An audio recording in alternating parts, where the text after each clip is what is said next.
दिल्लीत पुन्हा एकदा डिलिमिटेशन म्हणजेच लोकसभा मतदारसंघाच्या पुनर्रचनेच्या चर्चांना वेग आला आहे। संसदेचं पावसाळी अधिवेशन जवळ येत असतानाच या विषयावर राजकीय वातावरण तापायला सुरुवात झाली आहे आणि त्याच पार्श्वभूमीवर एक नवा फॉर्म्युला चर्चेत आलाय, 50% जागा वाढीचा फॉर्म्युला, ज्यामुळे आतापर्यंत डिलिमिटेशनला ठाम विरोध करणाऱ्या काही विरोधी पक्षांची भूमिकाही बदलू शकते अशी चर्चा सुरू झाली आहे। केंद्रीय गृहमंत्री अमित शाह यांनी मांडलेला हा फॉर्म्युला नक्की आहे तरी काय, तो लागू झाला तर कोणाचा फायदा होणार आणि दक्षिण भारतातील राज्यांचा विरोध खरंच कमी होईल का, की उत्तर भारताचं राजकीय वर्चस्व आणखी वाढणार आहे? महाराष्ट्राच्या लोकसभेच्या जागा किती वाढू शकतात आणि सर्वात महत्त्वाचं म्हणजे हा फॉर्म्युला देशाचं राजकारण बदलू शकतो का? या सगळ्या प्रश्नाची सविस्तर उत्तरं जाणून घेणार आहोत या व्हिडिओच्या माध्यमातून। नमस्कार, मी अमोल जाधव आणि तुम्ही पाहताय लगाव बत्ती। डिलिमिटेशन हा शब्द ऐकताच अनेकांना वाटतं की हा फक्त मतदारसंघाच्या सीमा बदलण्याचा विषय आहे, पण प्रत्यक्षात हा प्रश्न देशाच्या राजकीय सत्तेचं भवितव्य ठरवणार आहे। कारण लोकसभेत कोणत्या राज्याचे किती खासदार असतील, केंद्रात सरकार बनवताना कोणाचं वजन किती असेल आणि भविष्यात राष्ट्रीय राजकारणाची दिशा कोण ठरवेल, हे सगळं डिलिमिटेशनवर अवलंबून असतं। आणि याच कारणामुळे गेल्या काही वर्षापासून डिलिमिटेशनवरून मोठा वाद सुरू आहे। विशेषतः दक्षिण भारतातील राज्यांनी याला तीव्र विरोध केलाय। तामिळनाडू, केरळ, कर्नाटक, तेलंगणा आणि आंध्र प्रदेश या राज्यांचं म्हणणं आहे की त्यांनी गेल्या अनेक वर्षात लोकसंख्या नियंत्रणात आणण्यासाठी चांगलं काम केलंय, त्यामुळे त्यांच्या लोकसंख्येचा वाढीचा वेग कमी राहिलाय। पण जर आता लोकसभेच्या जागा फक्त लोकसंख्येच्या आधारावर वाढवल्या तर उत्तर प्रदेश, बिहार, मध्य प्रदेश, राजस्थान यांसारख्या राज्यांना जास्त जागा मिळतील, म्हणजे लोकसंख्या नियंत्रण करणाऱ्या राज्यांना शिक्षा आणि लोकसंख्या वाढवलेल्या राज्यांना बक्षीस मिळेल असा त्यांचा आरोप आहे। दरम्यान याच वादावर तोडगा म्हणून गृहमंत्री अमित शाह यांच्या नेतृत्वाखाली आता एक नवीन फॉर्म्युला काढण्यात आलाय, ज्याच्या सध्या राजकीय वर्तुळात जोरदार चर्चा होत आहेत। आणि हा फॉर्म्युला आहे प्रत्येक राज्याच्या विद्यमान लोकसभा जागांमध्ये 50% वाढ करण्याचा। म्हणजे कोणत्याही राज्याची लोकसंख्या कितीही असो, प्रत्येक राज्याला सध्या असलेल्या जागांच्या निम्म्या अतिरिक्त जागा दिल्या जातील। सरकारचं म्हणणं आहे की त्यामुळे सर्व राज्यांना समान न्याय मिळेल आणि कोणत्याही राज्यावर अन्याय होणार नाहीये। म्हणजे आता महाराष्ट्राकडे सध्या लोकसभेच्या 48 जागा आहेत। जर 50%चा फॉर्म्युला लागू झाला तर महाराष्ट्राला आणखी 24 अतिरिक्त जागा मिळतील आणि महाराष्ट्राच्या एकूण जागा होतील 72। तर उत्तर प्रदेशकडे सध्या 80 जागा आहेत। 50% वाढीनंतर त्या थेट 120 होतील। तामिळनाडूच्या 39 जागा आहेत, त्या वाढून जवळपास 59 होतील। केरळच्या 20 जागा आहेत, त्या वाढून 30 होतील। पहिल्या नजरेत पाहिलं तर प्रत्येक राज्याच्या जागा वाढत आहेत, त्यामुळे सरकारचं म्हणणं आहे की यात कोणावरही अन्याय होणार नाहीये।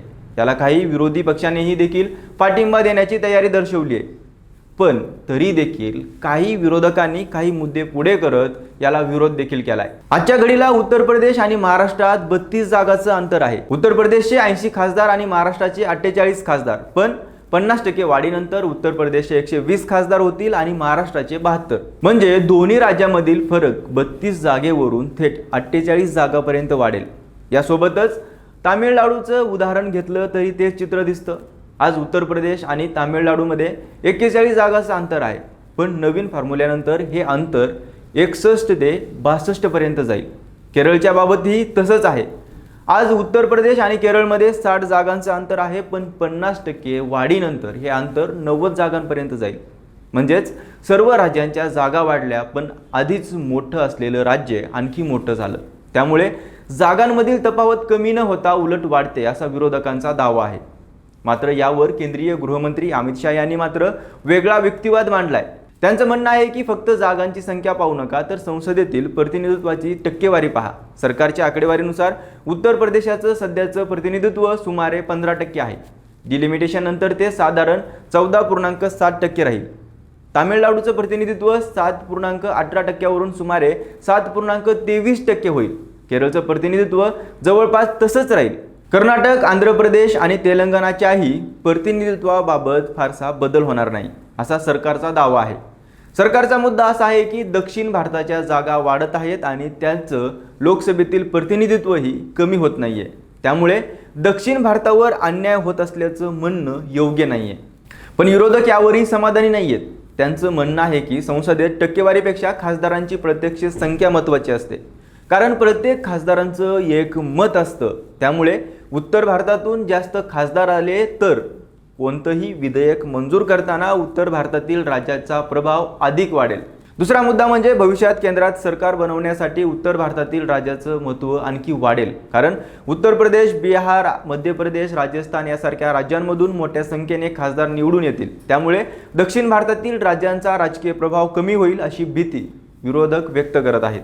विशेष म्हणजे हा वाद फक्त दक्षिण भारतापुरता मर्यादित नाहीये, महाराष्ट्रातही याची चर्चा सुरू झाली आहे. कारण महाराष्ट्राच्या जागा वाढून 72 होणार असल्या तरी उत्तर प्रदेशसारख्या राज्याशी असलेलं अंतर वाढणार आहे. दरम्यान एप्रिल 2026 मध्ये डिलिमिटेशनशी संबंधित विधेयक संसदेत आवश्यक बहुमत न मिळाल्यामुळे पुढे जाऊ शकलं नव्हतं. त्यानंतर केंद्र सरकारने विरोधी पक्षातील महत्त्वाच्या नेत्यांशी संवाद सुरू केल्याची चर्चा आहे. उद्देश एकच आहे, तो म्हणजे डिलिमिटेशनच्या मुद्द्यावर सर्वानुमते मार्ग काढण्याचा. याच पार्श्वभूमीवर आता विरोधकांच्या भूमिकेतही काहीसा बदल होत असल्याचे संकेत मिळत आहेत. शिवसेना ठाकरे गटाचे खासदार संजय राऊत यांनी स्पष्टपणे म्हटले की जर सरकारने विरोधकांनी सुचवलेल्या सुधारणा स्वीकारल्या आणि सर्व राज्यांच्या लोकसभा जागांमध्ये समान प्रमाणात म्हणजेच 50% वाढ करण्याची तरतूद विधेयकात स्पष्टपणे केली तर विरोधी पक्ष या प्रस्तावावर सकारात्मक चर्चा करू शकतात. राष्ट्रवादी काँग्रेस शरद पवार गटाच्या खासदार सुप्रिया सुळे यांनीही जवळपास अशीच भूमिका मांडली. त्यांचं म्हणणं आहे की जर प्रत्येक राज्याला समान आणि न्याय पद्धतीने जागा वाढ दिली जाणार असेल तर अशा प्रस्तावाला विरोध करण्याचं कारण उरणार नाही. म्हणजेच विरोधकांचा आक्षेप डिलिमिटेशनला नाही तर त्यांच्या पद्धतीवर असल्याचं त्यांच्या भूमिकेतून स्पष्ट होतं. सर्वाधिक विरोध करणाऱ्या तामिळनाडूमधील DMK पक्षानेही आपली भूमिका काहीशी मवाळ केल्याचं दिसतंय. DMKने अद्याप थेट पाठिंबा जाहीर केलेला नसला तरी संसदेत अंतिम विधेयक नेमकं कसं मांडलं जातं त्यामध्ये 50% जागावाढीचा फॉर्म्युला स्पष्टपणे नमूद केला जातो का हे पाहिल्यानंतरच अंतिम भूमिका जाहीर करू असे संकेत पक्षाकडून देण्यात आले आहेत. याच पार्श्वभूमीवर आता राजकीय वातावरण बदलताना दिसत आहे. यापूर्वी डिलिमिटेशनला ठाम विरोध करणाऱ्या इंडिया आघाडीतील काही पक्षांनी आता एक वेगळी भूमिका घेतल्याची चर्चा आहे.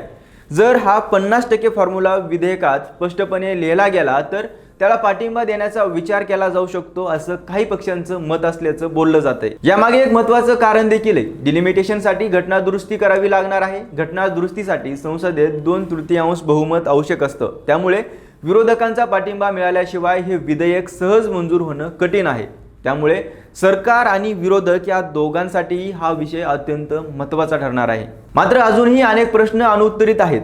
हा 50% फॉर्म्युला अंतिम स्वरूपात येणार का? विधेयकात त्याचा स्पष्ट उल्लेख केला जाणार का? दक्षिण भारतातील राज्यांचा विरोध खरंच कमी होणार का की हा वाद आणखी तीव्र होणार? यासोबतच डिलिमिटेशन हा फक्त मतदारसंघ बदलण्याचा विषय नाहीये, तो पुढील अनेक दशकांसाठी देशाच्या राजकारणाची दिशा ठरवणारा निर्णय ठरू शकतो.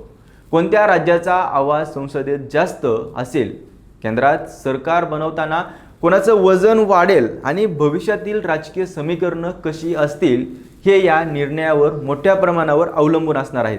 म्हणूनच संसदेच्या आगामी अधिवेशनात या विषयावर होणारी चर्चा अत्यंत महत्त्वाची ठरणार आहे. सरकारचा 50% फॉर्म्युला विरोधकांना मान्य होईल का की पुन्हा एकदा डिलिमिटेशनचा मुद्दा वादाच्या भोवऱ्यात अडकणार आहे? याकडे संपूर्ण देशाचं लक्ष लागलंय. तुमच्या मते प्रत्येक राज्याच्या जागा 50% वाढवण्याचा हा फॉर्म्युला योग्य आहे का की लोकसंख्या नियंत्रण करणाऱ्या राज्यासाठी वेगळी व्यवस्था करायला हवी? तुमचं मत कमेंटमध्ये नक्की सांगा आणि अशाच राजकीय घडामोडी विस्ताराने पाहण्यासाठी आपल्या लगावबत्ती या YouTube चॅनलला सबस्क्राईब करायला विसरू नका.